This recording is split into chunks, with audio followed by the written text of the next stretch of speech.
इमरान खान हूँ। तीन बड़ी डेवलपमेंट हैं, पहले खैबर पख्तूनख्वा से, वो आपको बताता हूँ, फिर बड़ी अहम खबरें हैं मुझे आपके साथ शेयर करनी है। सबसे पहले तो ये है कि सुहेल अफरीदी ने, वज़ीर आज़म पाकिस्तान ने एक इजलास बुलाया, उस इजलास में शिरकत से इनकार कर दिया।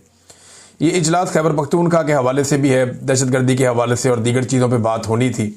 और इसमें जो सुहेल अफरीदी का मौक़िफ़ है, पहले वो देख लेते हैं। उन्होंने कहा क्या, वो कहते जी मैंने आज वफाकी हुकूमत की ज़राअत और अफ़गान महाजरीन, क्योंकि अफ़गान महाजरीन का मामला खैबर पख्तूनख्वा में ही है, ज़राअत और अफ़गान महाजरीन के हवाले से मीटिंग में ज़ाती तौर पर शिरकत से इसलिए मादरत की है क्योंकि खैबर पख्तूनख्वा की अवाम ने इमरान खान को वोट और मैंडेट दिया, और जब तक मैं इमरान खान साहब से मिलकर पॉलिसी गाइडलाइन नहीं ले लेता तो किसी ऐसी मीटिंग में शिरकत सूबे की अवाम के मैंडेट की तौहीन होगी। मैं उम्मीद करता हूँ कि वफाकी हुकूमत जल्द अज जल्द इस मसले को हल करेगी और मुतल्लिका अथॉरिटीज़ को डायरेक्शन जारी करेगी ताकि मेरी अपने लीडर और पख्तूनख्वा की अवाम के मैंडेट के अमीन और नुमाइंदा इमरान खान से रेगुलर मुलाकात का इंतज़ाम किया जाए। इस हवाले से हमारी कानूनी टीम इस्लामाबाद हाई कोर्ट समेत तमाम कानूनी फोरम्स पर भी जा रही है।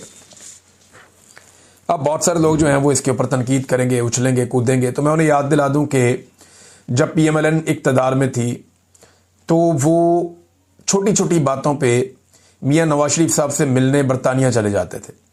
टेलीफोन पे हिदायत नहीं लेते थे, बल्कि यहाँ से पूरी पूरी काबीना बरतानिया जाती थी, वहाँ लंदन में बैठ के मियां नवाज शरीफ साहब से मशवरा लेती थी और वापस आकर हुकूमत चलाती थी।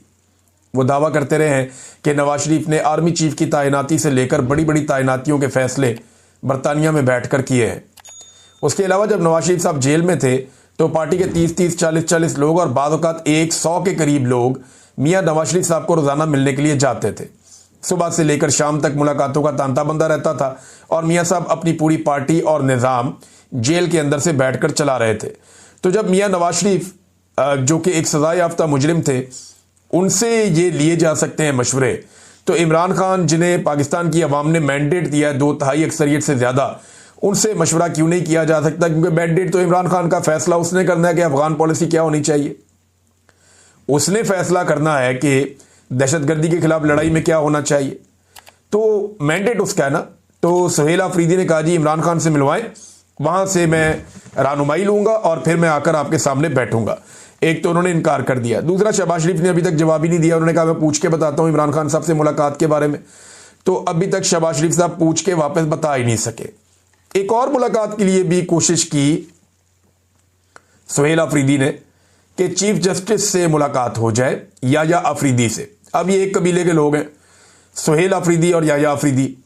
तो सुहेल अफरीदी ने कहा कि याया अफरीदी से मिलकर कोशिश करते हैं, रब्ता किया इन्होंने एडवोकेट जनरल खैबर पख्तूनख्वा का चीफ जस्टिस याया खान से रब्ता, इमरान खान से वजीर आला खैबर पख्तूनख्वा सुहेल अफरीदी की मुलाकात के लिए चीफ जस्टिस ऑफिस को खत लिखा गया है, जिसके बाद आज मुलाकात के लिए रब्ता किया गया। चीफ जस्टिस के स्टाफ ने बताया कि चीफ जस्टिस मसरूफ हैं, पूछ कर बताते हैं। इरा पूछ कर बताए हुए दोहराने वगैरह करते रहते हैं वो, लेकिन पूछ कर बताते हैं। एडवोकेट जनरल खैबर पख्तूनख्वा पूछ कर बताने के मुंतज़िर है। ये सारी पूछ के बता रहे हैं, जहां से ये पूछते हैं वो सारे ही जानते हैं कि कहां से बेचारे ये पूछ के आते हैं, इन्हें इजाज़त मिलती है, कभी नहीं मिलती। तो ये पूरा मुल्क ही ऐसे चल रहा है कि जनाब उनसे पूछते हैं और फिर बताते हैं कि मुल्क कैसे चलाना है। हर बंदा उन्हीं की तरफ देख रहा है, एस्टेब्लिशमेंट की जानिब, कि वो क्या इशारा करते हैं या क्या बात बताते हैं। बहरहाल याया अफरीदी साहब से भी अब वो मिलना चाहते हैं। हाई कोर्ट के अंदर उन्होंने एक रिट भी दायर कर दी है इस्लामाबाद हाई कोर्ट में कि मेरी मुलाकात का बंदोबस्त किया जाए और तवातर के साथ मुलाकात करवाई जाए। जबकि जो नई काबीना की तश्कील है उसको रोक दिया गया है कि तब तक नई काबीना तश्कील नहीं दी जाएगी जब तक कि इमरान खान साहब की सुहेल अफरीदी से मुलाकात नहीं करवा दी जाती। इमरान खान साहब बताएंगे ना किसको लेना किसको नहीं लेना, और सुहेल अफरीदी साहब वो तमाम हकायक इमरान खान साहब के सामने रखेंगे जो गुज़िश्ता 2 साल से पाकिस्तान तहरीक इंसाफ में होता चला आ रहा है। यानी फरवरी 2024 में तहरीक इंसाफ जीती थी, गंडापुर वज़ीर आला बन गया, तब से लेकर अब तक डेलिबरेटली सुहेल अफरीदी की, मीना खान अफरीदी की या शाहिद खटक साहब की, इनकी मुलाकातें नहीं करवाई गई इमरान खान साहब से, क्योंकि ये लोग इमरान खान साहब को जाकर कुछ हकायक बताना चाहते थे और इन्हें रोका गया। और अब इनमें से एक वज़ीर आला बन गया, तो अब ये चाहते हैं कि जाकर इनकी मुलाकात हो और ये हकायक इमरान खान साहब के सामने रखें ताकि उनकी रोशनी में इमरान खान साहब फैसला करें। तो नई काबीना की तश्कील भी रोक दी गई है। इससे पहले खबर चलवाई गई कोई एडवाइजरी कमेटी बनाई जाएगी जो निगरानी करेगी वज़ीर आला की, तो वो खबर तो जनाब हो गई कैंसिल। और जिन्होंने खबर दी उन्होंने ही वापस ले ली कि जनाब ऐसी कोई बात नहीं है। और इस पर रद्दमल भी दिया था सुहेल अफरीदी ने, कहा मैं वज़ीर आला हूं तो मैं बताऊंगा क्या करना है। तो बड़ा कॉन्फिडेंस शो किया, और ये कॉन्फिडेंस होना चाहिए कम से कम, जब आप वज़ीर आला की कुर्सी पे बैठ रहे हों तो इतना कॉन्फिडेंस तो होना चाहिए। एक और नाज़रीन, इमरान खान साहब का जो अपना ट्वीट है, वहां उनका स्टेटमेंट है, वो मैं आपके सामने रखना चाहता हूं। इसमें इमरान खान साहब ने एक नया काम किया। पहले तो उन्होंने सुहेल अफरीदी को मुबारकबाद दी और ISF का दरीना साथी है, तारीफ की उनकी, और उन्होंने कहा जी कि मैं उम्मीद करता हूं कि ये तहरीक इंसाफ के नज़रिए के तहत ऐन मुताबिक इनकलाबी काम करेंगे।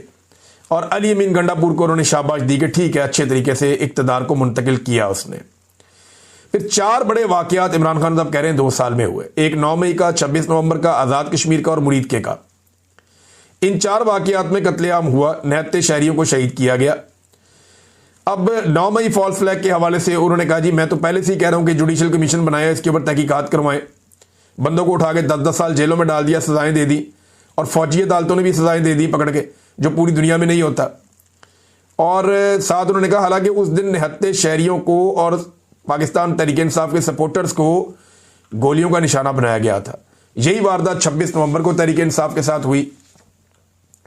तो इमरान खान साहब बहुत पहले से कह रहे हैं कि इनके ऊपर जुडिशल कमीशन बनाया जाए ताकि मजलूमों को इंसाफ मिल सके और कत्लेआम के जिम्मेदारान को करार वाकई सजा दी जा सके।